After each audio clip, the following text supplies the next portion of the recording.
back to the Ultimate Gardening channel. My name is Emmanuel Arce, well known to be the Ultimate Gardener. Come join me in becoming an Ultimate Gardener day by day.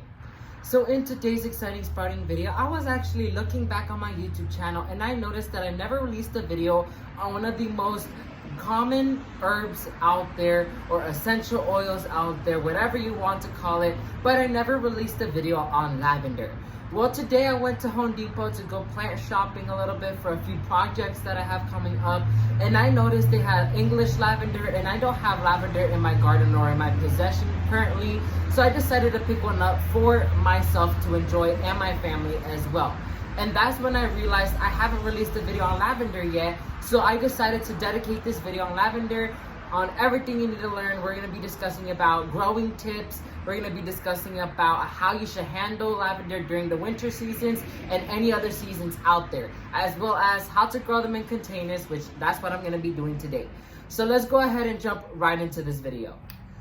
Before jumping into this video, I want to give a huge shout out to Life Cycles Organics for partnering with us on this video. They actually provided two products for us in this video today. They provided their perlite, which is something that I believe is a new product towards them, because we did partner with them in the past. We're at it again, and they did send me multiple different products for me to try out, and these are the two ones I'm showcasing today. So this is their perlite right here. I really needed perlite for this project, which was great. And their common, well-known worm castings right here.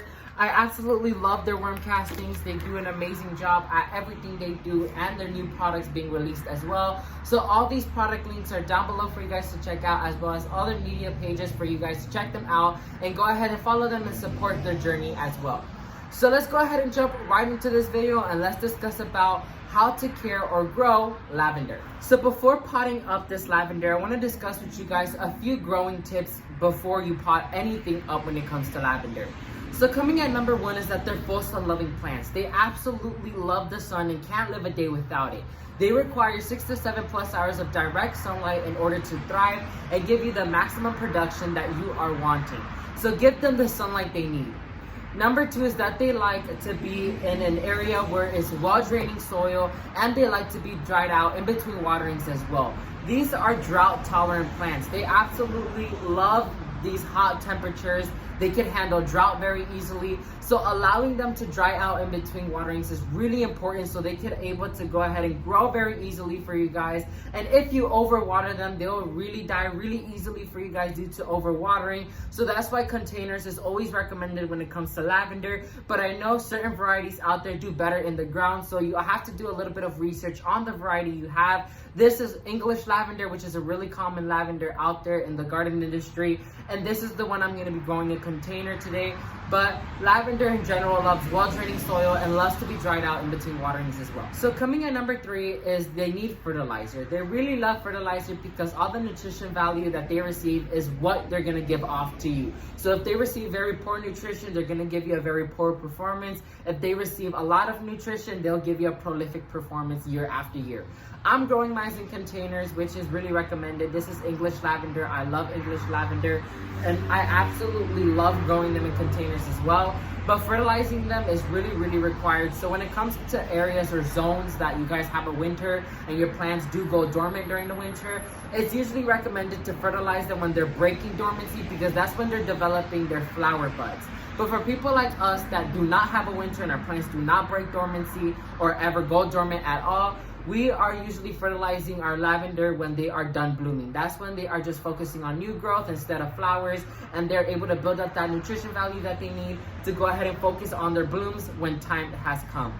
So fertilizing is highly recommended when it comes to lavender. So I added the top dress and I love how it looks, but now let's go ahead and talk about the care tips.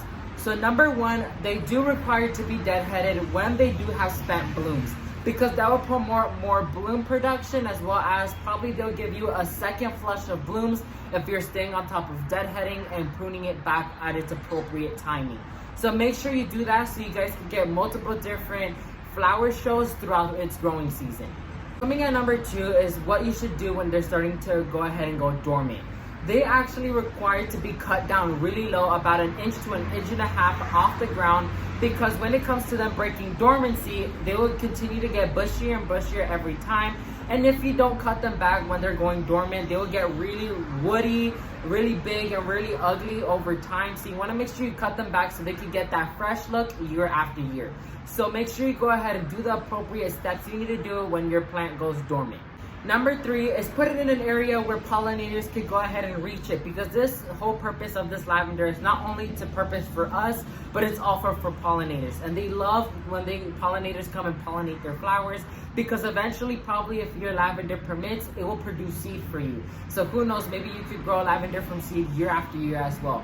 So make sure you put it in an area where not only does it receive full sun, but also it receives an area where it can receive pollinators as well. That's gonna be it for this exciting sprouting video, you guys. That's the entire video from start to finish on lavender. If you learned something new, please leave a like down below. And while you're down there, please consider subscribing to show the Ultimate Gardening channel some support.